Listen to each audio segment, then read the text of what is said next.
Sir शिजोफ्रीनिया का बताइए फिर, अब क्या इसका ट्रीटमेंट? शिजोफ्रीनिया में लीमू दिन में अपने पास रखें, दिन में मुतअद्दिद दफा सूंघते रहें। और वो लीमू कटा हुआ या वैसे ही साबुत? ना साबुत। उसमें होती है खुशबू? बिल्कुल खुशबू होती है, अगर वो देसी है तो। अच्छा, उसको रख लिया जेब में?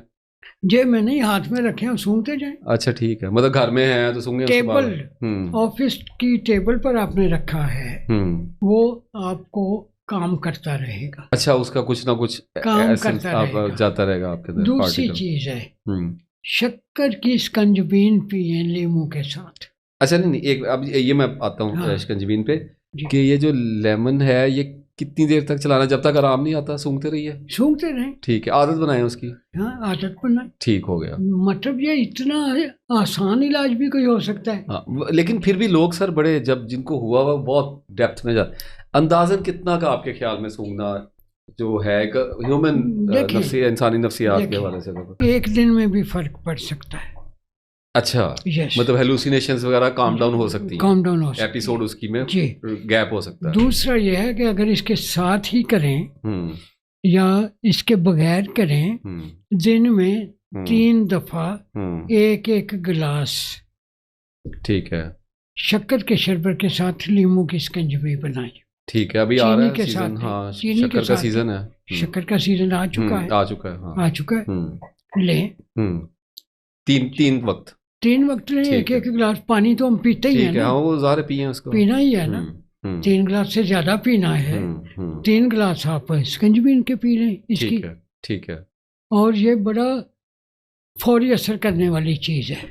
अच्छा, हाँ जी, शक्कर की एक ही दवाई काफी है, यही काफी है, यानी लीमू में ही सारा इलाज हो गया, शिकंजी और सूंघना। लीमू जनाब, लीमू की कमी से या विटामिन सी की कमी से इंसानों को कैंसर हो सकता है।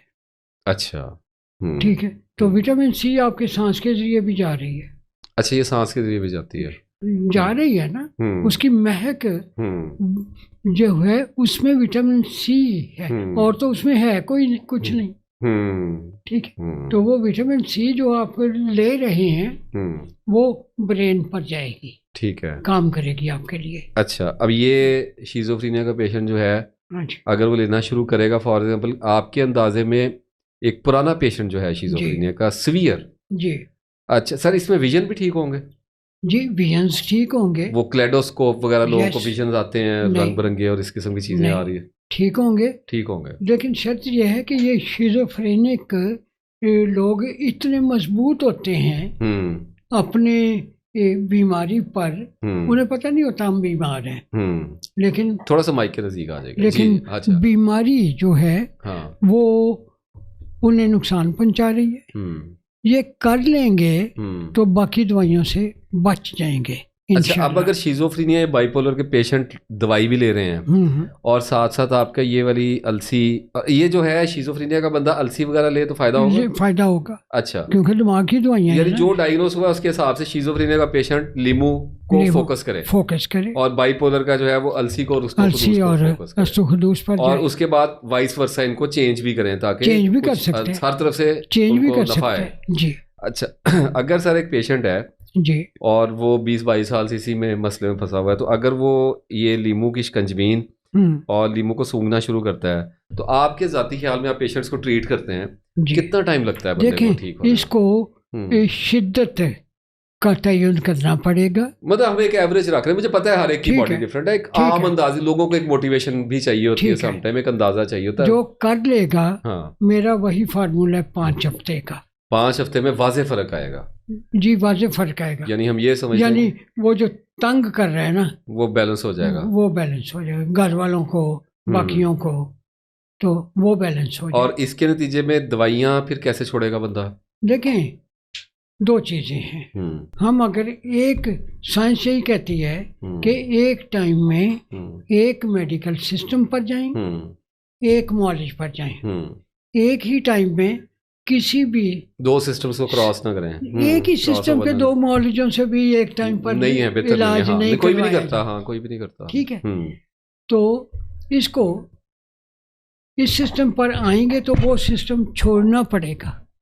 अच्छा, लेकिन अब सर लोगों के लिए लाइफ सेविंग होती है मेडिसिन, देखें, वो महज मुगालिता है, वो मुश्किल बीमारी की हालत में है। हाँ है तो वहीं पे तो नहीं हो रहे ना, ले रहे हैं तो वो उस दिन गुजार रहे हैं। हम उन्हें ठीक करना चाहते हैं। अच्छा, तो क्या ये तरीका का ज्यादा मसलियत वाला नहीं होना चाहिए कि फॉर एग्जांपल एक स्किज़ोफ्रेनिया का पेशेंट है जी, उसने हमारी वीडियो सुनी, उसने साथ में लीमू सूंघना शुरू किया और साथ में शिकंजबीन पीनी शुरू की जी, 3-4 दिन पी, और तो उसके बाद अगर उसको फर्क महसूस हुआ तो अपनी दवाई कम करता 3-4 दिन से नहीं ये फर्क होगा, 3-4 दिन से नहीं, क्योंकि वो पुराना पेशेंट नहीं ठीक है, मतलब अगर तो 15 दिन 20 दिन 25 दिन के बाद उसे कुछ एहसास हो कि अब ये मेरी विजन्स कम हो रहे हैं, तो फिर वो अपनी दवाई को छोड़ना शुरू कर दे। क्योंकि सर हाँ देखें वो दवाई जब तक छोड़ेगा नहीं तो वो 2 मेडिकल सिस्टम्स पर है ना, 2। लेकिन सर मैं आपकी बात समझ रहा हूँ। देखें जो गोली दवाई इंसान ले रहा है उसे छोड़ना पड़ेगा ग्रेजुअली, वो टेपर करनी पड़ेगी ना जी। तो वो हाँ फिर ये एक बात समझ आती है कि वो आहिस्ता आहिस्ता उनकी मिकदार कम करना शुरू करे, इस सिस्टम को इंट्रोड्यूस करवाना शुरू करे ताकि उसको सिम्टम कम से कम आए। देखें उस सिस्टम या उस दवाई के साथ तो वो 3 साल से चल रहा है, 20 साल से चल रहा है, पता नहीं कब से चल रहे हैं, पता नहीं कब से चल रहा है। तो उसको छोड़ेगा आहिस्ता आहिस्ता, मतलब कि छुरी के साथ। वैसे तो गोलियां छोटी छोटी बताया, वो वीडियो की हुई है पूरी, वो आप मैं सर इनको वो अगर आप छोड़ने के बारे में टेपरिंग देख रहे हैं तो मेरी वीडियोस पड़ी हुई है मेरे दूसरे चैनल पे, नासिर इफ्तिखार पॉडकास्ट वाले चैनल पे, वहां जाके देख लीजिएगा। उसमें टेपरिंग सर मैंने क्लियरली उसको बताया हुआ है कि liquid taper, micro taper, dry cuts वगैरह क्या चीज़ होते हैं।